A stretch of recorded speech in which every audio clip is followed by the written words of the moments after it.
நம்மை வழுவாதபடி கர்த்தருடைய சன்னிதானத்திலே நிறுத்த கழுவுள்ள தேவன்.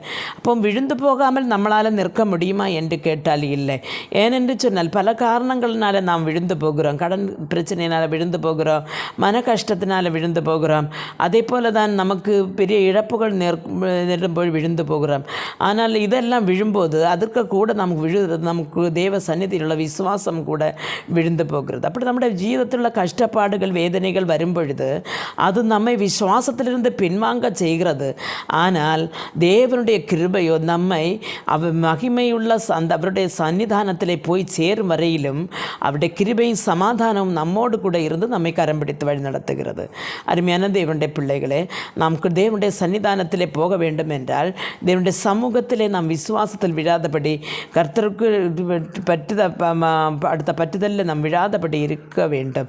அப்படி இருந்தால் தான் தேவனுடைய ராஜ்யத்திலே நமக்கு போய் சேர